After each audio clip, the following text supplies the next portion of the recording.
conversation du week-end.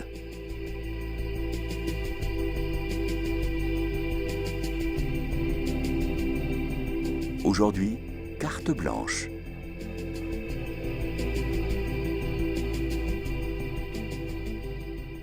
Bienvenue sur KTO Radio. Nous sommes très heureux d'inaugurer avec vous une nouvelle émission dans laquelle nous allons donner carte blanche à un invité afin qu'il nous emmène dans son monde, dans ses rêves, dans ses combats. À chaque fois, vous serez emporté dans la vie engagée d'une personnalité qui ouvrira pour nous des horizons nouveaux pour toucher nos consciences et nos cœurs. Et pour cette première émission, c'est Maxime de Rostolan qui a accepté notre invitation. Merci beaucoup Maxime. Maxime est un entrepreneur multirécidiviste, toujours au service de l'écologie. En 2019, vous avez bousculé la conférence des évêques de France en faisant intervenir des collapsologues à leur assemblée plénière à Lourdes. Alors Maxime, je vous laisse vous présenter. Comment est-ce que vous vous présenteriez ? Je suis un militant engagé et surtout qui ne désespère jamais de trouver des solutions aux défis qui sont les nôtres. Et donc, je me mets au service, je pense, des biens communs et je le fais avec un angle qui est l'entrepreneuriat et j'essaie de créer donc des projets qui donnent du sens et de l'espoir aux gens. Et là, récemment, c'est Sailcoop. On relance le transport de passagers à la voile pour les gens qui ont compris que prendre l'avion comme d'autres prennent le métro, ça n'a pas vraiment de sens et ça nous emmène dans le mur. Alors oui, ça prend plus de temps de se balader à la voile, mais bon, ça sert à rien d'aller vite si c'est pour aller dans un mur. Donc voilà, Sailcoop, et là on crée aussi des pépinières pour l'agroforesterie, donc planteurs. Et donc voilà, ça fait 20 ans que je crée des projets, et la particularité c'est que je monte les projets, et une fois qu'ils sont un peu matures, je laisse une équipe les gérer, et je pars sur d'autres idées, et voilà. Et donc en ce moment, c'est ça. Et donc aujourd'hui, vous avez proposé à 2 autres personnes de vous accompagner pendant toute cette petite heure d'émission. Donc, qui avez-vous choisi ? Et je vous laisse nous les présenter. Et ben, c'était un grand bonheur que vous me proposiez ça. Et assez vite, en fait, je me suis tourné vers Audrey Vernon et Christian Olivier, qui sont 2 personnes qui m'inspirent depuis longtemps. Audrey, qui est comédienne et que j'ai découvert avec son spectacle Comment épouser un milliardaire, qui était assez fabuleux et croustillant, et qui continue à tirer ce fil. Je lui laisserai le soin de nous raconter un petit peu, mais dans un humour engagé, sans concession, et j'avoue que voilà, que j'aime beaucoup. Et Christian Olivier, qui est donc une idole depuis que j'ai 17 ans et que j'ai découvert les albums des Têtes Raides. Et il y a quelques années, on a fait un film qui s'appelle On a 20 ans pour changer le monde. Et la réalisatrice et le producteur m'ont dit « Mais est-ce que tu as des idées pour la bande originale ?» Et je leur ai dit « Non, en fait, j'ai pas d'idée parce que j'écoute que les Têtes Raides. Donc, ouais, j'ai une idée, c'est les Têtes Raides. » Et ils connaissaient pas trop. Et quelques semaines après, mon téléphone a sonné. Et c'était Christian. Et je suis un peu tombé dans la rue, que je me suis assis par terre et j'ai écouté Christian, et depuis on est devenus amis, et voilà. Et donc c'est les Têtes Raides qui sont une source d'inspiration infinie, et voilà, ce que j'aime beaucoup, contrairement à moi qui ai plutôt tendance à faire des longues phrases, à parler trop, en fait avec la poésie, Christian arrive en très peu de mots à aller là où c'est juste, et merci beaucoup à tous les 2 d'avoir accepté cette invitation, parce que voilà, c'est un grand bonheur que de vous faire découvrir qui vous êtes au public et aux auditeurs de KTO. Et ben, c'est parti Maxime, vous avez carte blanche. Et ben, merci beaucoup Flore. 55 minutes, c'est beaucoup de temps et pas beaucoup de temps, mais je sais pas, pour commencer, quelle est la place que vous imaginez devoir avoir dans ce monde aujourd'hui, avec vos casquettes d'artistes, tous les 2 ? Je sais pas. Qui c'est qui commence, Audrey ou... Comme tu veux.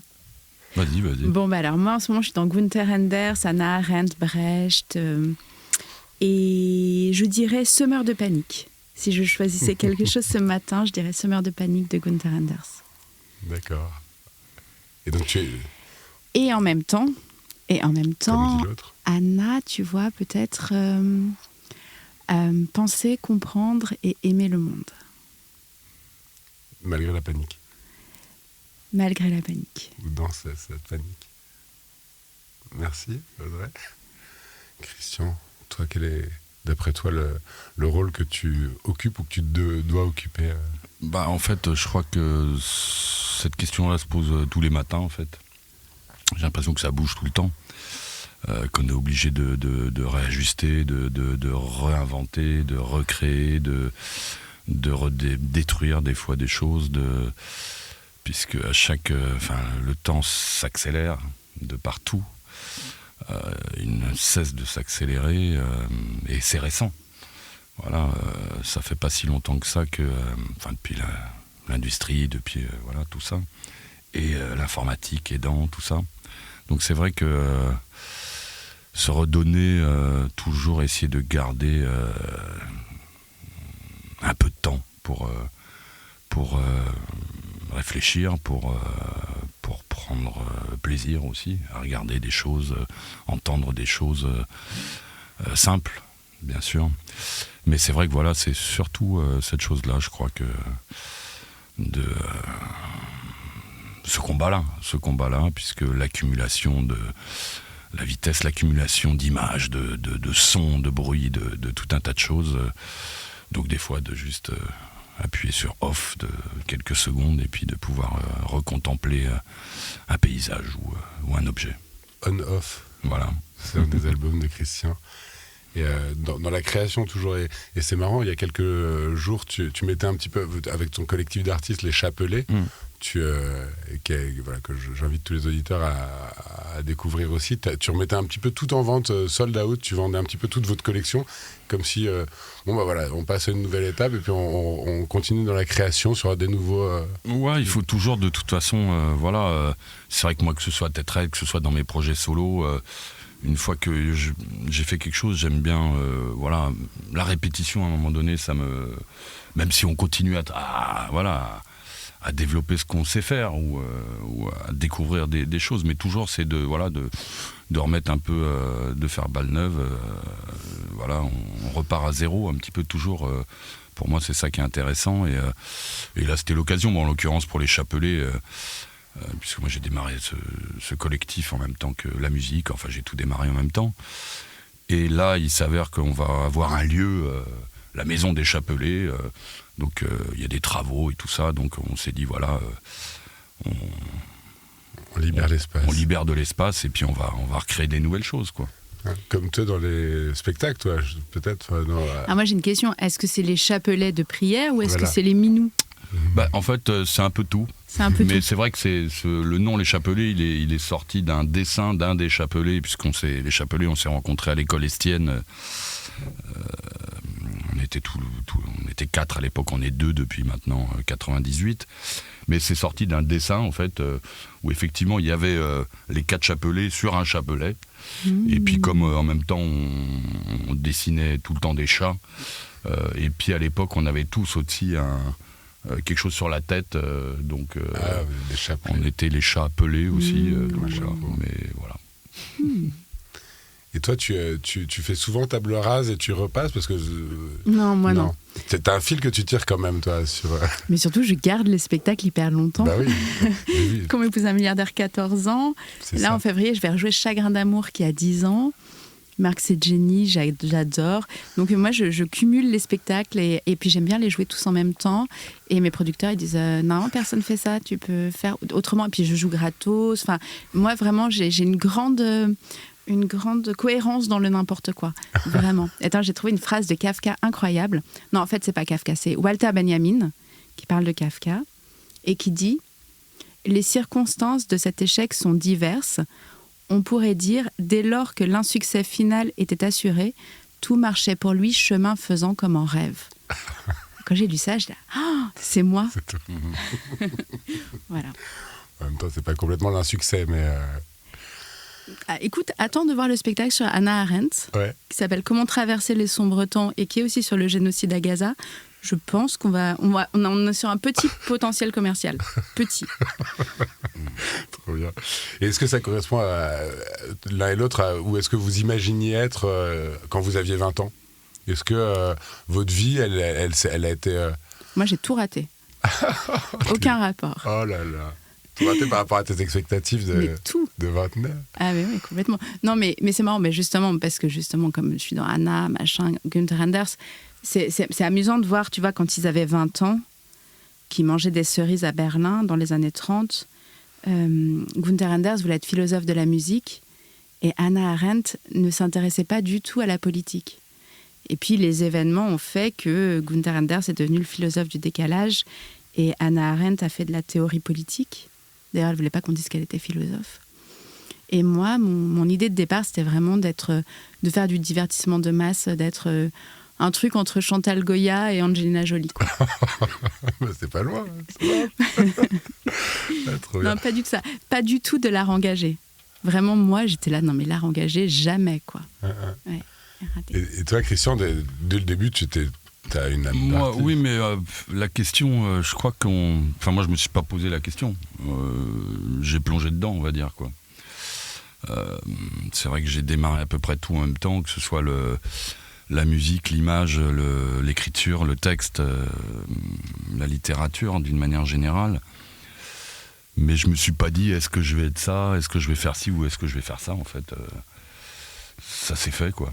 Au départ, on va dire que mon cursus, il me dirigeait pas forcément vers ça. Mais voilà, j'ai pris une guitare, j'ai commencé à chanter. On a commencé à faire des images avec chapelet. Et puis ensuite, voilà, la barque était à l'eau, quoi, on va dire. Et ensuite, bah, ça c'est un chemin qui m'a plu, bien sûr.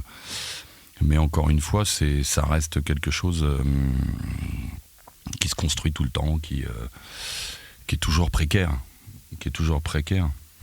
Surtout enfin, si on parle. Pour moi, l'engagement, il est de toute façon quand on fait ça, on est engagé. Sinon, on peut pas faire ça. Enfin, pour moi. Je peux pas faire de la musique si c'est pas engagé, mais engagé, ça veut dire juste déjà c'est une manière de faire de la musique. C'est pas forcément que dans le sujet, que dans ce qu'on est en train de raconter. C'est comment on le pratique, comment on le défend, Donc voilà, dans tous les endroits où je suis passé, que ce soit dans des grosses maisons de disques, des petits labels, moi j'ai souvent autoproduit mes projets, mais l'important c'était toujours de faire ce que j'avais envie de faire, quoi. Que ce soit en musique, que ce soit en image, et voilà. Moi, ça me rend fou que vous ne soyez pas, et l'un et l'autre, plus connus quand on voit la quantité de trucs absurdes qu'on voit dans les médias mainstream, quoi. Moi, j'ai pas dit mon dernier mot. Hein. Ouais. Je vais faire un énorme truc un jour. Et toi, Maxime, tu voulais faire quoi quand tu étais petit? Je sais pas exactement. Attends, juste avant de répondre à ta question, sur la partie de la manière dont on pratique son art, Audrey, toi, tu dis je joue gratos, t'as accompagné un mouvement qui est incroyable qui s'appelle les Soulèvements de la Terre. Et donc il y a peu d'artistes qui s'engagent, qui vont sur ces sujets-là. Alors parfois sur les sans-papiers, on a des grandes messes à Bercy ou ailleurs et puis ça dure une soirée. Mais toi, longuement, t'as suivi. Tu peux nous en dire Oui, ça a commencé en 2011. J'ai joué pour Mittal, Roslange. Après, il y a eu les Fralib, les Jeannettes, Petroplus. Donc au début, c'était surtout mouvement ouvrier que je soutenais dans les luttes. Et ça a été une expérience tellement enrichissante. Par exemple, de découvrir que les ouvriers sont très écolos, contrairement à ce qu'on pense, parce que par exemple, les Fralib, ils se sont battus pour garder l'aromatisation naturelle, là où Unilever mettait des arômes chimiques.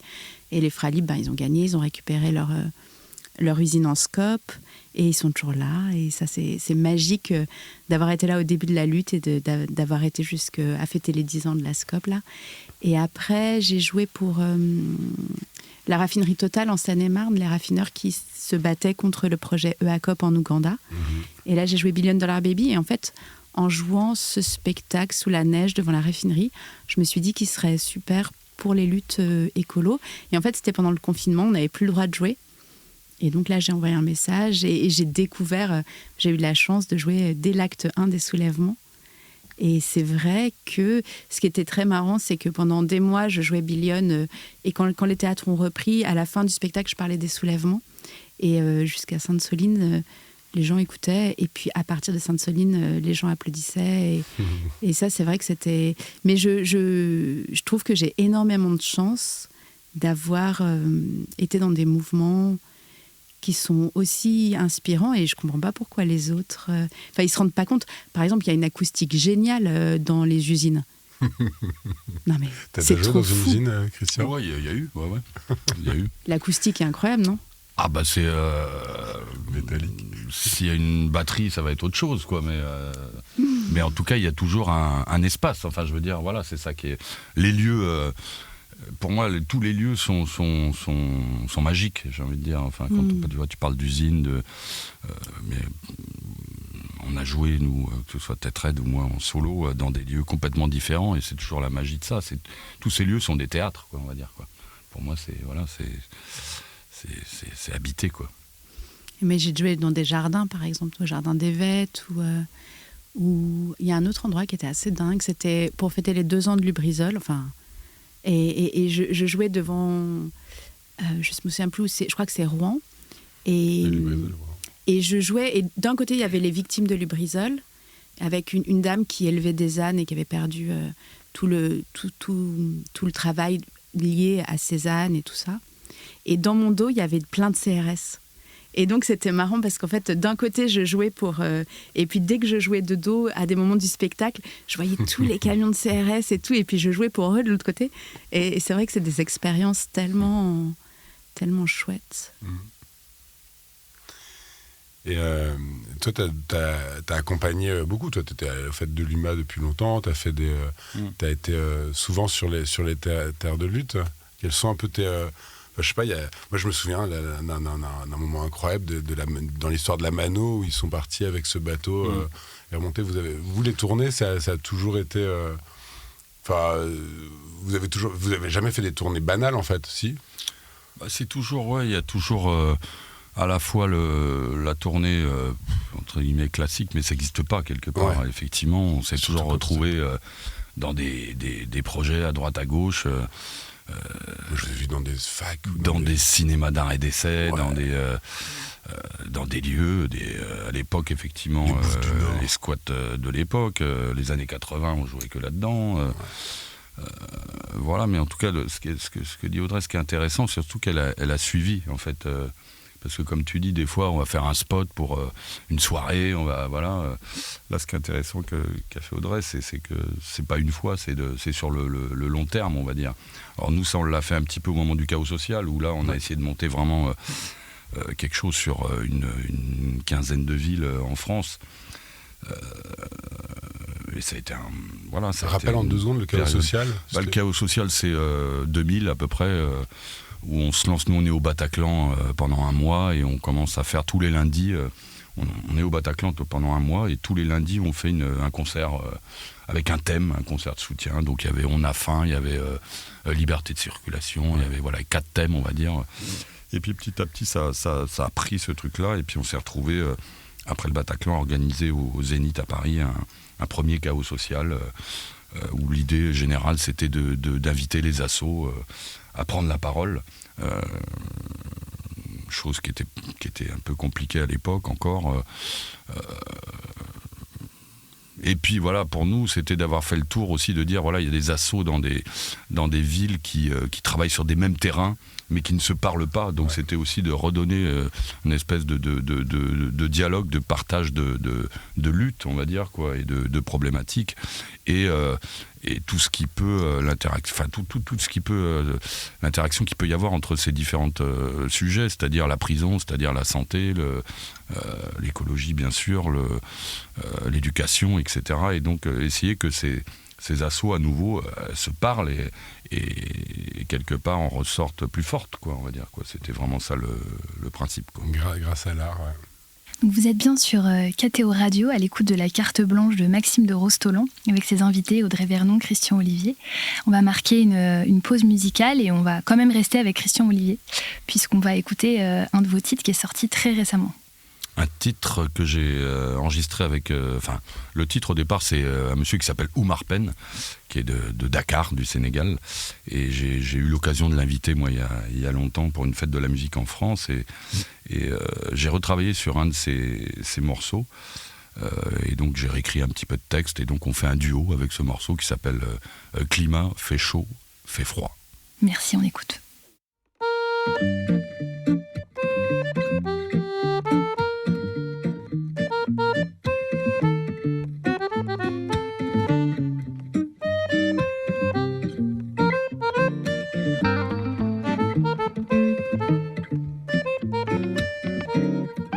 kañi déglu leen ma wax leen la fa xew dañu woote woon waxtaan COP climat wante ba léegi ñu ngi toog di xaar solution mu jafe lool si dunia. Il fait chaud, il fait froid, jusqu'au bout de tes doigts. Tu n'as pas de frontières, aux enfants de la terre, à toutes les nations, exode et migration. Ces quelques mots semés, c'est pour l'humanité. Il fait chaud, il fait froid, jusqu'au bout de tes doigts. Tu n'as pas de frontières, aux enfants de la terre, à toutes les nations, exode et migration. Ces quelques mots semés, c'est pour l'humanité. Il fait chaud, il fait froid, jusqu'au bout de tes doigts. Tu n'as pas de frontières, aux enfants de la terre. Et on se retrouve sur KTO Radio dans notre nouvelle émission Carte Blanche qui donne le champ libre à un invité. Aujourd'hui, Maxime de Rostolan, un entrepreneur engagé qui a invité Christian Olivier, un chanteur, compositeur, et Audrey Vernon, une comédienne, tous les deux engagés. Maxime, on continue l'émission. Merci beaucoup Flore. Et merci pour ce titre. Très heureux de le découvrir. Qu'est-ce qui vous rend fier aujourd'hui ? Parce qu'on a plein de raisons. Audrey le disait, on peut semer la panique et on est lanceur d'alerte à plein d'égards et on le fait chacun avec nos armes, avec ce qu'on sait faire. Mais qu'est-ce qui... Moi, il y a plein de trucs qui me rendent fou et on oublie souvent de se demander ce qui nous rend fiers. Et je suis curieux de savoir Audrey qui tire si souvent la sonnette d'alarme et qui a souvent envie de tout faire péter. De dire, qu'est-ce qui... Depuis ces années-là... Qu'est-ce qui me rend fière ? Nous.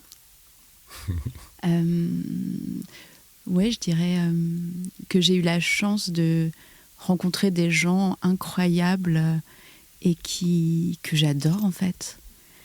Vous, déjà. Et puis... non, mais par exemple, sur les luttes... ceux qui se battent, je sais pas, me vient en tête Adrien Cornet, un raffineur de Total.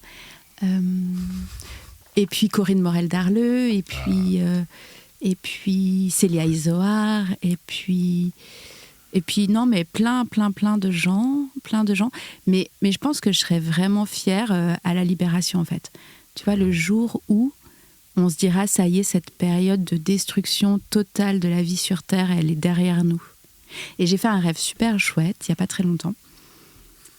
J'étais sur une île et sur la côte, et je voyais une baleine avec son bébé qui était dans les vagues, et je savais qu'ils étaient définitivement protégés. C'est-à-dire qu'il ne pouvait plus rien leur arriver. Et je le savais, ça y est, c'était bon, quoi. Et je me rappelle, mais ce rêve, il était dingue. Je me disais, ça y est, c'est plus un sujet, en fait. Et voilà, je pense que je serais très fière le jour où... Oui, je me suis réveillée, mais je sais que ça peut arriver. Tu vois, par exemple, il y a eu l'esclavage, et puis un jour, c'était fini, l'esclavage. Après, oui, d'accord, mais disons que c'était officiellement plus admis, tu vois, accepté et normal. L'esclavage était passé du côté de l'anormal. Et je pense qu'un jour, très très prochainement, je pense 1 an ou 2, la destruction de la vie sur Terre, le meurtre, les guerres, tout ça, ce sera passé du côté de l'anormal. C'est génial. C'est bien, on est dans 1 an ou 2. Ouais. C'est cool, ça. Mais oui, mais il faut croire au miracle. Et Hannah Arendt, elle en parle. Tu vois, Hannah Arendt, elle dit, vu la mouise dans laquelle on est entre régime totalitaire et armes atomiques, il faut croire au miracle, mais des miracles comme il y en a plein. La Terre, la vie organique sur Terre, l'existence de l'espèce humaine. En fait, il y en a plein des miracles, tout le temps. Donc, voilà. On est dans une maison, d'ailleurs, qui est connue pour en recenser pas mal, des miracles. Et toi, Christian, qu'est-ce qui te rend fier ? Fier, ouais, ça change tous les matins. Pareil, je me répète, mais j'ai l'impression qu'on est toujours...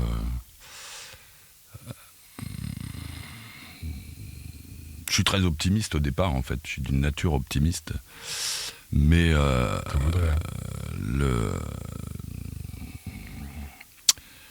l'amnésie au niveau de l'histoire, enfin je veux dire, me pose quand même vraiment un gros problème sur les choses dramatiques, horribles qui se sont déjà passées et qu'on répète, quoi. Voilà, moi c'est quelque chose que j'ai un peu du mal à comprendre, à encaisser. Et du coup, ce qui te rend fier, c'est de réussir à être optimiste malgré ça, peut-être ? Ouais, enfin, entre autres. Ensuite, fier, c'est effectivement de pouvoir partager, en tout cas, ce désir de je sais pas si on peut appeler ça de la beauté, mais en tout cas, ça en fait partie. Mais pour moi, ça en fait partie. Ce désir, en tout cas, de beauté, de plaisir, dans des choses parfois très simples, et donc de pouvoir partager ça effectivement avec des gens de toutes sortes. Moi je confirme. De toutes sortes, puisqu'à un moment donné c'est vrai que il n'y a pas de case pour ça. Je dirais que ça peut venir de partout, et s'il y a une fierté, en tout cas, c'est cette chose-là, ce partage-là, en tout cas. Enfin, j'en suis le produit. Hein. En vrai, moi, j'ai écouté les Têtes Raides depuis que j'ai 17 ans, et encore une fois, je dois écouter, je pense, 2-3 fois un album des Têtes Raides. Et j'écoute encore des albums, d'ailleurs, parce que c'était le temps où il y avait une cohérence. Et je n'écoute pas une chanson des Têtes Raides, quoi. Enfin, à part Gino, mais bon, ça, on en discutera. Mais voilà, ce que vous avez réussi, ce que tu as réussi à transmettre avec ce groupe, et juste, enfin, voilà, comme t'as visiblement du mal à reconnaître, à admettre ce dont tu pourrais peut-être être fier de ce point de vue-là. Je te confirme qu'il y a des dizaines de milliers, si c'est pas des centaines de milliers de gens qui ont été transpercés par... Puis c'est vrai, c'est que, comme un peu ce que dit Audrey aussi, c'est fier déjà de pouvoir déjà faire ce qu'on fait, quoi. Enfin, je veux dire, on a la chance de pouvoir être sur une scène, par exemple. C'est quelque chose qui vaut... Enfin, pour moi, c'est quelque chose, j'allais dire sacré, je sais pas si c'est là qu'il faut le dire, mais en tout cas, moi, quand je mets le pied sur une scène, c'est un truc, enfin, il n'y a pas d'autre lieu, quoi. Enfin, je veux dire, pour moi, c'est un espace, et on a la chance de cette chose-là. Donc, voilà, on est fiers de pouvoir, en tout cas, proposer ces choses-là et de pouvoir les partager avec des gens, quoi. En tout cas, tous les deux sur scène, je ne peux qu'inviter les auditeurs à aller vivre ce moment, et je pense que c'est pas donné à tout le monde de savoir. Enfin non, je sais que ça n'est pas donné à tout le monde de faire ce que vous faites, et votre présence différente, hein, dans chacune dans leur est juste très très puissante. Et Audrey a déjà parlé un peu de quelques rencontres qui ont un peu été fondatrices. T'en as, toi, Christian? Il y a des gens qui ont été vraiment... J'ai quelques idées. Il y en a pas mal, hein. Ouais. Bah ouais. Mais s'il y en avait 3-4 à citer. Il y en a plein, parce qu'en même temps, il y a des gens que personne connaît. Je veux dire, il y a des gens que personne connaît qui nous font changer la vie, des fois. Hein. Je veux dire, on croise des gens dans un bistrot, ailleurs. Des fois, ça peut nous faire changer la vie aussi.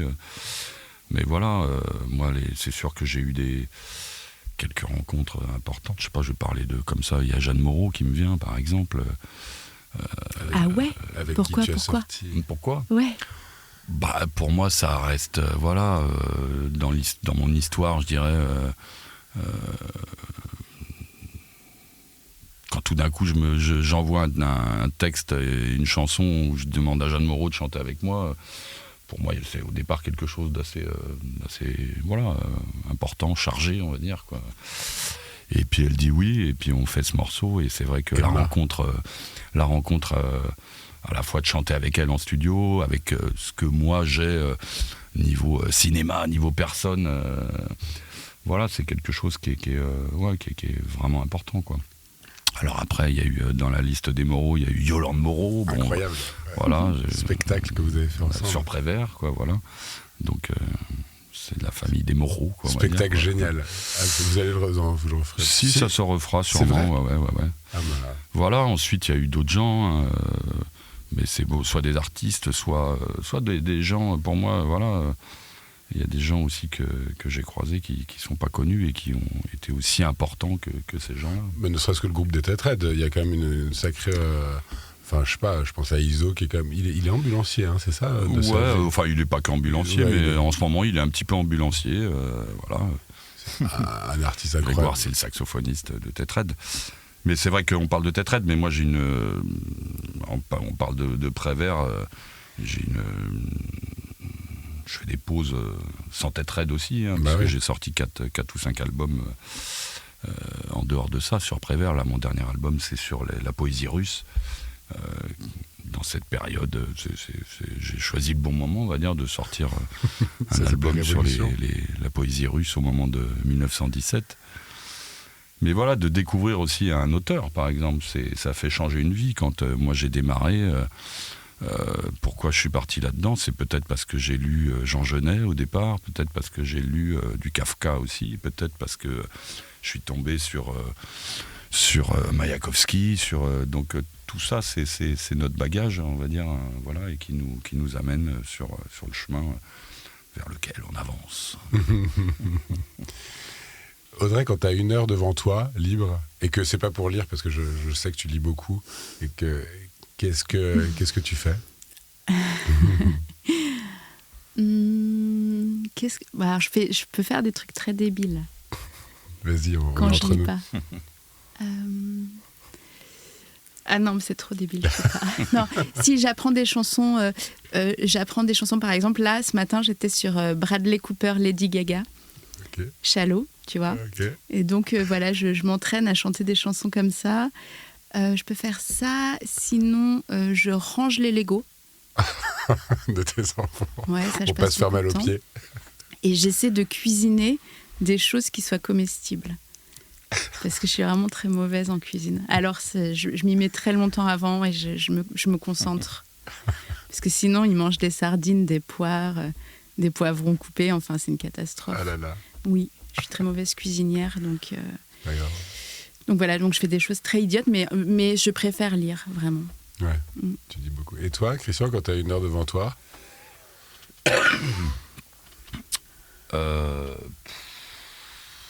Parce que t'entraîner au baby-foot, c'est pas possible tout seul. La première fois qu'on s'est vu, il m'a mis 10 à -4 au baby-foot. Ouais, mais enfin, ça, c'est à l'époque, avant que je fasse de la musique, que je faisais du baby-foot. Ouais, enfin, il t'a des restes. Hein. Mais voilà, non. Non, en général, j'ai toujours un truc à bricoler quand même ou pas, on va dire que. Mais. Écouter de la musique, quoi, un petit peu, quoi. Prendre le temps, en tout cas, voilà, quand mettre un album et écouter, quoi. Ouais. Et ça arrive souvent? Bah, ça arrive. Tu dis que t'as toujours des trucs à bricoler, mais. Ouais. Souvent aussi quand je bosse plus sur du visuel, on va dire, quoi. Où je suis en train de bosser sur l'atelier, et là, j'écoute un peu, justement, d'autres choses, quoi, on va dire. D'ailleurs, à l'atelier, tu parlais d'une maison que vous allez avoir, les Chapelets. C'est un bon scoop. Ça va être où? Ça va être à Blanzy. C'est une ville qui touche Montceau-les-Mines. D'accord. Et donc, c'est le maire de Blanzy qui nous met à disposition un ancien haras, qui faisait partie des haras de Cluny. Et donc, ce lieu ne servait plus à grand-chose là-bas. Et donc ça va devenir la maison des Chapelets, et puis à la fois un lieu culturel, puisque nous on va aussi inviter d'autres artistes, faire des rencontres, lecture, musique.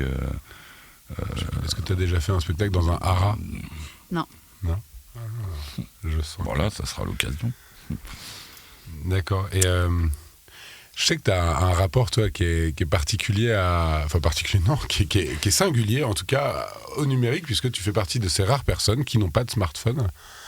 Tu vois comment, toi, tout ça se fait Internet, parce qu'il te fait vivre quelque part, enfin, qui te fait connaître, c'est par là. Et comment est-ce que tu gères ton rapport à ça, au numérique?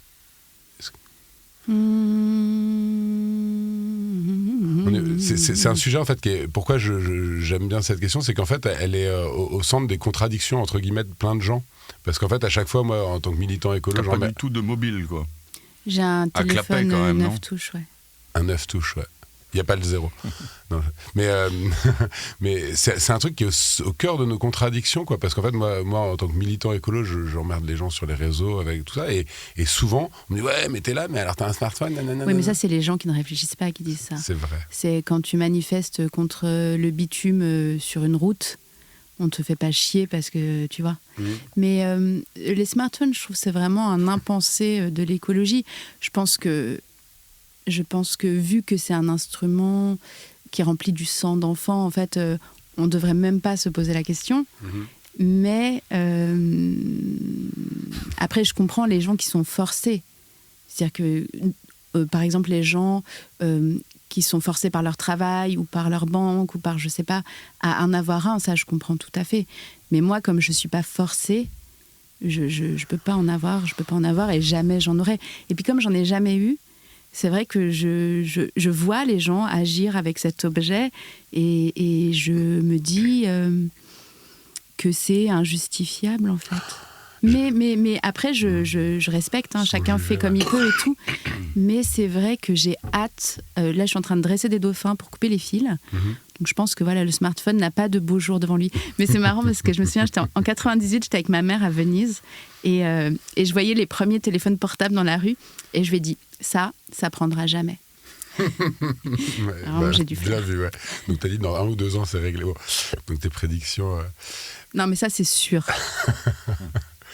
Et toi, Christian, toi, je vois sur tes posts, tu y es, mais tu y es pas complètement, quoi. Moi, j'y suis pour des raisons entre guillemets professionnelles, on va dire. Ouais. Enfin, professionnelles, c'est-à-dire que même sur mes réseaux à moi, je commente rarement, pratiquement jamais. Je laisse pas c'est de l'info pour moi. Ouais. On va dire que pour moi, c'est vraiment de l'info pure, on va dire, quoi. Voilà, je joue là, à telle date, je vais être là, ici. Et même quand on me pose des questions derrière, en général, je commande pas, en fait. Voilà. Ouais, je suis sur ce sujet-là depuis quelques jours. J'ai un ami qui a monté une association qui s'appelle Lève les yeux. Et en fait, cet ami, donc, comme toi, et donc vous êtes rare à ne pas avoir de smartphone. Il était en Birmanie pendant 3-4 ans. Et à cette époque-là, au début de son séjour en Birmanie, les smartphones étaient interdits. Et il a vu le jour où la Birmanie a autorisé. Et il a vu le pays changer en quelques semaines, mais genre littéralement. Et il a observé ça pendant 1 an ou 2 avant de rentrer en France. Et en France, là, il a lancé une asso qui s'appelle Lève les yeux. Et je pense qu'il y a vraiment des impensés, il y a vraiment des sujets sur lesquels on se pose même pas de questions. Tu parlais de l'amnésie de l'histoire et tout de suite je vois les geôles syriennes là, dont on est en train de découvrir l'étendue de l'horreur. Et en fait, c'est maintenant, on est en 2024, quoi, le truc existe. Et il y a plein de choses qui sont des angles morts où on se pose même pas la question. Et effectivement, pourquoi est-ce que on se demande qu'est-ce qu'on fait quand on a 1 heure devant soi ? En fait, juste se poser et réfléchir un petit peu à tout ça et à ce qu'on nous impose et ce qui paraîtrait presque innégociable, en fait. Si, il faut négocier. Et c'est un peu le sens de l'engagement, de poser des questions. Ouais, mais c'est vraiment dangereux, ça provoque des suicides. Là, il y a des mères de famille aux États-Unis qui ont... Et ce qui me fait rigoler, c'est que le PDG de TikTok... en fait, TikTok, en Chine, ça s'appelle Douyin, et c'est un réseau de e-learning. Et c'est fermé de 22h à 6h du matin, et c'est interdit aux moins de 14 ans. Donc, en fait, en Chine, TikTok, c'est pas du tout TikTok, c'est vraiment fait pour décérébrer les Occidentaux. Et ce qui est marrant, c'est que le PDG, il le dit, quoi. Donc en plus, c'est même pas secret. C'est même pas secret, c'est des algorithmes qui sont extrêmement addictifs et les gens, ils peuvent plus lire, en fait, quand ils ont... C'est bientôt la fin, c'est ça ? On va écouter une autre musique. Voilà, on va dire ça autrement. Non, mais merci beaucoup pour cette deuxième partie. Et là, on écoute un titre dont Maxime a déjà parlé, et j'ai l'impression que c'est un peu inévitable qu'on écoute celui-ci dans cette émission. Dès que j'ai l'occasion, qu'on me demande de faire découvrir une chanson, c'est toujours celle-là, c'est Gino. Pour moi, Gino est une chanson absolument complète, absolument parfaite. Et voilà, elle m'a, je ne vais pas dire sauvé à des moments, mais en tout cas, elle m'a accompagné, moi, depuis que je l'ai découverte. Je ne sais pas combien de fois je l'ai écoutée, mais des moments où j'ai pas la pêche ou quoi, en fait, j'écoute Gino même si j'étais un peu down en appuyant sur play, je réalise qu'à la fin de la chanson, je suis en train de danser. Donc c'est Christian avec les Têtes Raides. C'est les Têtes Raides, ouais. On écoute. À tout de suite sur KTO Radio.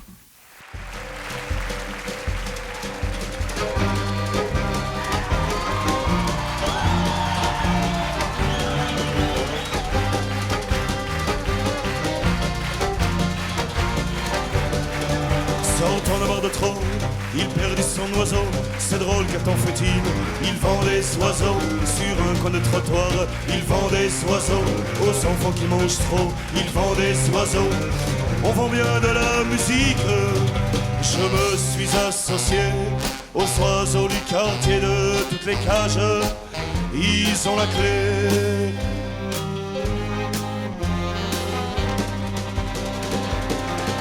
C'est elle qui attendait le bateau sur le quai, en criant son costaud, mais il ne revient pas. Et crachant sur la mer, il ne revient pas. Elle est couchée par terre, mais il ne revient pas. C'est un gars du Pacifique, et maudissant les flots qui n'en ont rien à faire sans nos marins. T'es rien que de l'euro.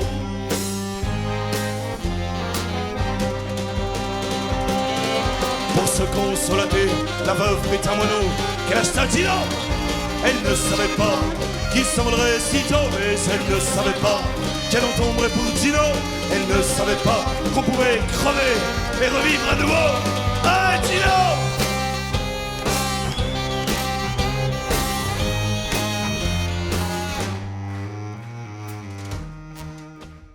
Et on se retrouve sur KTO Radio, après avoir écouté ce titre qui fait bouger Maxime de Rostolan, dans tous les sens du terme, si j'ai bien compris. Et ces deux invités, Audrey Vernon et Christian Olivier. Et on entre maintenant dans la dernière partie de cette discussion déjà. On vous écoute, Maxime. Merci beaucoup pour cette chanson. Et moi, il y a une phrase que j'adore dans cette chanson. C'est cette femme qui cherche son Junot, qui cherche son mari de marin, et elle ne le voit pas, et elle s'adresse à la mer, et maudissant les flots qui n'en ont rien à faire, sans nos marins, t'es rien que de l'eau.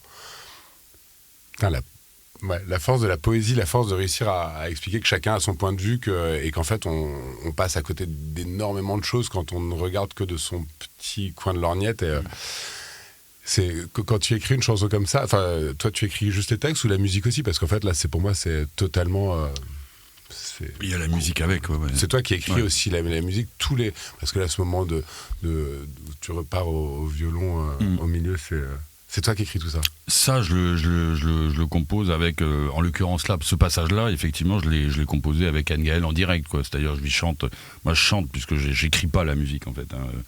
Je l'écris dans ma tête, quoi, donc en général, je chante les mélodies, et donc ce passage-là, par exemple, je l'ai chanté pour le jouer au violoncelle, quoi, on va dire, quoi. Mais quand j'écris, il y a la musique qui est là avec, quoi, puisque je commence à griffouiller un peu des mots comme ça, et puis tout de suite, il y a la musique qui est là, quoi, on va dire, quoi. Ouais. Merci pour ça. Merci d'accoucher de ce genre de morceaux, parce qu'ils nous accompagnent. C'est quoi, toi, tes groupes, Audrey, un peu, t'écoutes quoi? Tu nous as parlé un petit peu. Non, je suis pas du tout. J'écoute pas du tout de musique. Non, tu lis plus, t'es plus. Ouais. Pas trop de films, pas trop de musique. Moi, c'est vraiment la lecture essentiellement. Et après, sinon, j'écoute ce que les autres écoutent. Si t'as parlé de bouquins tout à l'heure, de Gunther Anders, etc., sur lesquels t'es en ce moment, si t'avais 2-3 recommandations à un public, d'ailleurs, d'auditeurs, d'ailleurs, sans doute un peu catholiques, quoi, est-ce que t'as des idées spécifiques sur... Alors, en ce moment, ce qui me rend dingue, c'est 2 textes de Hannah Arendt. Le premier, s'appelle Men in Dark Times, qui a été traduit en français par Vie politique. Ok. Trop nul. Ouais. Ils veulent pas qu'on le lise. Et l'autre, c'est Amor Mundi. C'est son dernier livre qu'elle n'a pas eu le temps de terminer et qui est traduit en français par Qu'est-ce que la politique? Oh merde. Voilà. Donc ces 2 textes-là me rendent assez dingue. Dans Anders, il y a Et si je suis désespérée, que voulez-vous que j'y fasse, que j'aime beaucoup. Et sinon, Walter Benjamin, qui a été vraiment ma découverte, qui est venu justement du génocide à Gaza. C'est très étrange, mais en fait, ça m'a amené à Walter Benjamin, que je ne connaissais pas du tout, et qui a été vraiment une découverte poétique super importante. Je me suis réfugiée dans Walter Benjamin. D'accord. Bizarrement. Écoute, je vais creuser. Vous avez pris un texte entier en chanson, une chanson qui doit faire 18 minutes, ou tu veux en dire 2 mots sur Stig Dagerman. Incroyable. Enfin, je pense à ça parce que c'est le nom, tu disais, et si je suis déprimé, que voulez-vous que je fasse? Le texte. Notre besoin de consolation est impossible à rassasier. Tu connais ce texte-là? Voilà, moi, de toute façon, il y a toujours, dans tous les albums, que ce soit Tête Raide ou mes albums, il y a toujours un invité de poésie quoi, qui vient. Et donc, on m'a refilé ce bouquin entre les mains à un moment donné. Et voilà, ça a été quelque chose de puissant quoi, pour moi. Ce texte est vraiment puissant, ce texte est... Et voilà, je trouve que c'est un texte optimiste, même si ce jeune a mal fini. Mais ce texte est vraiment, je trouve, moi, quand j'écoute ce texte, quand je le lis, en tout cas, c'est puissant, ça me... Voilà. Je suis dépourvu de foi et ne puis donc être heureux. Ouais. Voilà. C'est beau, bien de dire ça ici. Est-ce que Audrey, tu veux nous lire oui. Vas-y. Alors, je suis en contact depuis le mois depuis le 7 octobre avec un poète palestinien qui s'appelle Ziad Medouk et qui a décidé de rester dans Gaza bombardé.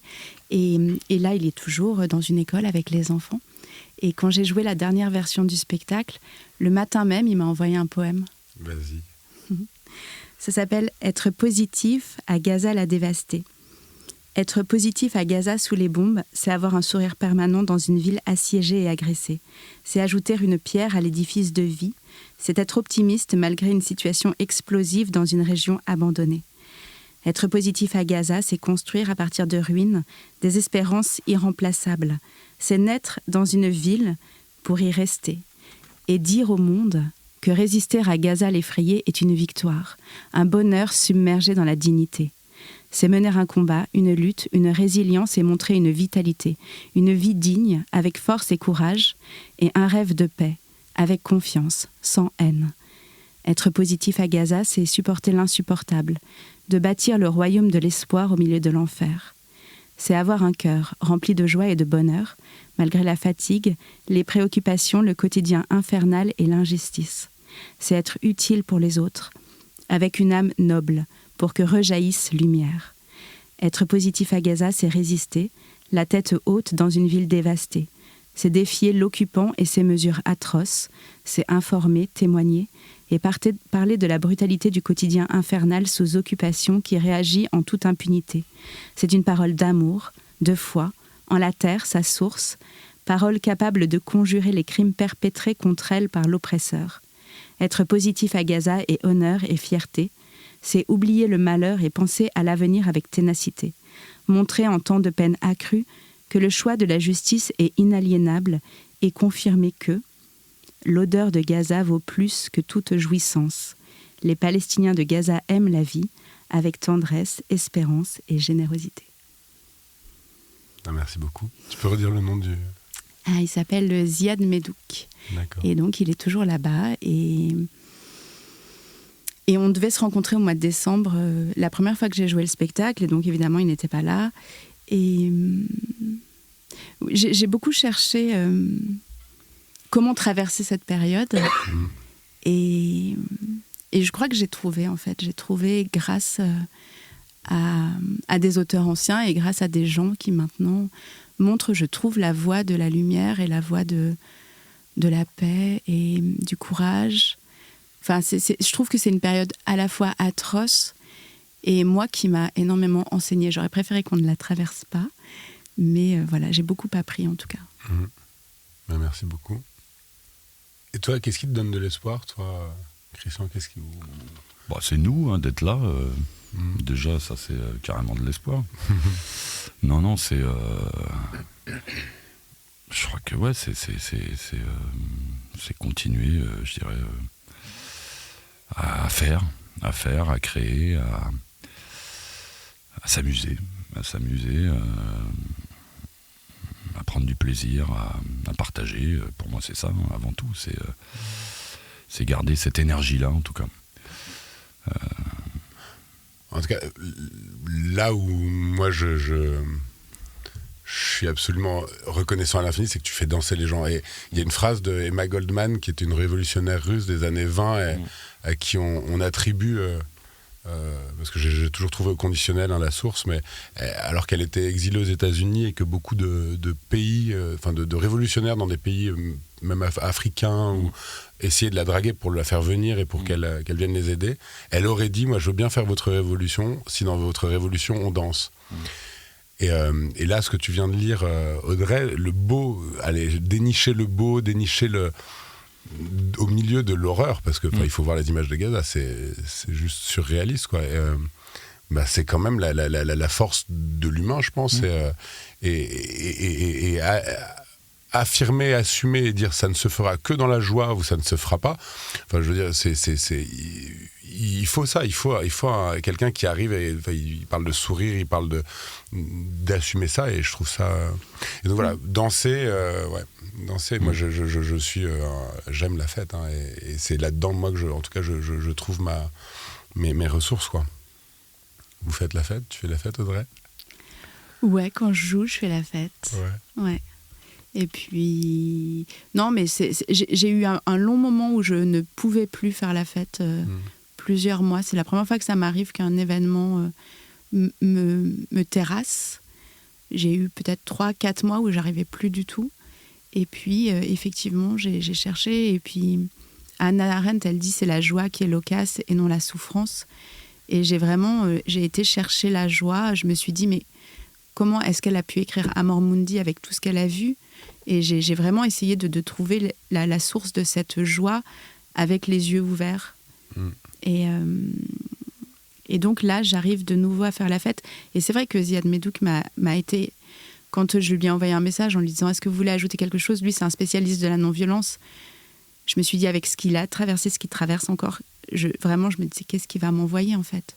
Et qu'il envoie un spectacle, un poème comme celui-là, toujours de non-violence. J'ai trouvé ça absolument stupéfiant. Ouais. Il reste plus que 2 minutes. Ouais, tu nous as pas dit, toi, est-ce que tu voulais faire quand tu étais petit? Je sais pas trop ce que je voulais faire. Moi, je voulais voyager. En fait, j'avais vraiment... Moi, mes parents se sont séparés, j'étais assez jeune, et ils sont un peu tiré la bourre sur les voyages pour être celui qui nous emmenait dans des trucs les plus... Et ça m'a gonflé, cette histoire de prendre l'avion. Et je voulais vraiment faire du voyage en soi, l'expérience. Tu vois, et donc très vite, en fait, je me suis dit, qu'est-ce que j'aimerais... Et en fait, c'était pas Scooby-Doo, etc., mais tu sais, il y avait les combis Volkswagen, etc. Et en fait, quand j'ai intégré une école d'ingénieur, mes parents m'ont dit, on t'offre une voiture pour que tu sois autonome. Et j'ai dit, mais je veux pas d'une voiture, je veux un combi Volkswagen. Avec un chien qui s'appelle Scooby-Doo. J'ai pas eu le chien, mais pour moins cher qu'une 205, à l'époque, c'était 25 000 francs. Le combi Volkswagen, ça avait pas...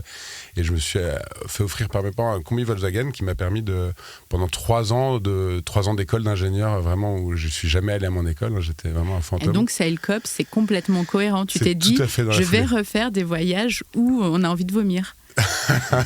On vomit pas dans un combi Volkswagen, mais en tout cas, ce qui est sûr, c'est que donner le temps, un voilier. Que le chemin, mais que le chemin fasse partie du... Moi, je trouve ça fou, ces avions où en 10 heures, tu te retrouves à New Delhi. Et en fait, de toute façon, dans 2 ans, il n'y a plus de pétrole. Donc dans 1 an et demi, non? 1 an et demi, ouais. Mais et donc, en tout cas, sortir de cette ère du pétrole, moi, fait partie de ma feuille de route. Et en tout cas, proposer des choses qui permettront à notre société de continuer à se divertir, à se nourrir, à se déplacer, à communiquer sans pétrole. Ça fait partie de la feuille de route. Et c'est ce que j'avais fait avec Ferme d'Avenir sur l'agroécologie avant. Mais non, je pense que j'ai toujours cette aspiration au voyage. J'ai vraiment, c'est difficile, et je vois ne prenant plus l'avion depuis 15 ans et portant cette parole, je vois à quel point c'est difficile pour les gens. Ils travaillent presque pour se payer leurs vacances au truc. Donc c'est vraiment, t'es au cœur c'est vraiment indétricable. Et c'est pour ça que relancer, là, on ouvre les transats à la voile, et donc en 13 jours, tu rejoindras Baltimore. Dans des belles cabines, 13 jours à la voile. Bon, Baltimore. Que 13 jours. 13 jours, exactement. En 8 jours, tu es à Saint-Pierre-et-Miquelon. Et 4 jours, une étape d'une journée à Saint-Pierre-et-Miquelon. Et 4 jours après, tu es à Baltimore. Voilà, après, tu prends le train et tu traverses les États-Unis, tu arrives au Mexique. Enfin, il y a des mondes qui s'ouvrent. Et ce qui est fou, c'est surtout qu'il y a 100 ans, personne n'avait jamais pris l'avion pour traverser l'Atlantique, tu vois. Enfin, genre, à l'échelle de l'histoire de la Terre, c'est tellement une parenthèse, c'est tellement un accident ce qu'on est en train de vivre. Et c'est un accident qui peut en provoquer d'autres, donc il faut réussir à sortir de ça. Et l'imaginaire, moi, de la voile, je l'adore parce que c'est là que tu prends le temps aussi. Hein. Alors, il nous a mis des satellites qui mettent Internet, donc les gars, ils pourront même avoir leur smartphone au milieu de l'Atlantique, ce qu'on va faire payer très très cher. Ça. Non, je sais pas, mais en tout cas, voilà, reprendre le temps. Et moi, j'avoue qu'en tant qu'entrepreneur, c'est quelque chose qui me manque. Mais non, je sais pas. Étant jeune... Cohérent, quoi.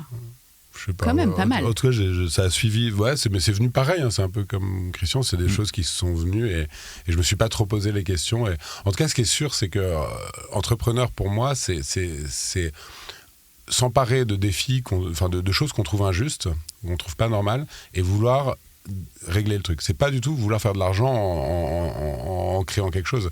Enfin, pour moi, ça, c'est du faux entrepreneuriat. Tu ne seras jamais milliardaire. Je ne serai jamais milliardaire. Donc, on s'épousera pas. Mais c'est pas grave, parce que le texte d'Audrey, comment épouser un milliardaire. Mais pour moi, être entrepreneur aujourd'hui, c'est ça, il faut déranger l'ordre établi. Et en fait, si tu déranges personne, t'es pas en train d'innover, t'es pas en train d'avoir de l'impact. Parce qu'en fait, tu t'es juste dans le système, quoi. Et tu déranges Rodolphe Saadé ou pas ? Ben ouais, mais figure-toi que les armateurs qui font partie de ce qu'on appelle la CRS, la Commission Régionale de Sécurité, quand ils ont vu Selcop arriver, se sont ligués et ont saisi les affaires maritimes, nous ont interdit de faire ce qu'on voulait faire.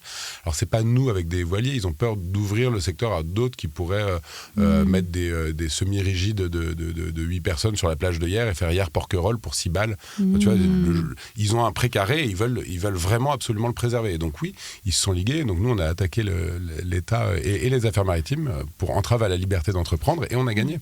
Et donc pour moi, c'est un bon signal. Le jour où on commence à déranger, où on dérange ça, en fait, cet ordre établi, c'est qu'on est dans le vrai et il faut continuer, il ne faut pas lâcher. Oui, parce qu'en plus, maintenant, ils mettent des trucs automatiques, donc c'est dangereux, en plus, pour eux, d'avoir des voiliers au milieu, en fait. Ah oui, bien sûr, oui. Enfin, tu veux dire des pilotes automatiques, oui, mais c'est surtout l'inertie de ces énormes bateaux. C'est un peu l'histoire c'est un peu une métaphore. On est lancé, on est tellement une machine... leurs bateaux sont tellement gros que pour les faire dévier ou les faire ralentir, il faut vraiment anticiper. Et ça, c'est un des sujets que je vous invite à traiter dans une prochaine table ronde. C'est le sujet de la robustesse et le fait d'accepter la sous-performance. C'est un gars incroyable qui s'appelle Olivier Amand qui en parle très bien. Et accepter d'être en sous-performance parce qu'en fait, c'est comme ça qu'on est résilient et qu'on va survivre plus longtemps. Merci beaucoup. Merci Maxime, merci Audrey, merci Christian d'avoir été avec nous, d'avoir été vraiment généreux dans votre temps et tout ce que vous nous avez partagé, parfois intime, tous ces engagements. Et voilà, je pense qu'il y a sur KTO Radio, on a été un peu déplacé aussi par tout ce que vous avez évoqué, voilà, qui n'est pas toujours présent. Et vraiment, merci beaucoup. On se retrouve donc le mois prochain pour une nouvelle carte blanche avec un nouvel invité et ses nouveaux invités. Merci à vous et à très vite sur KTO Radio.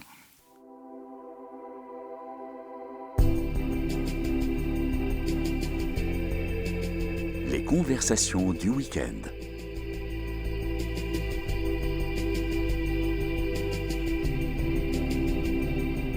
Aujourd'hui, carte blanche.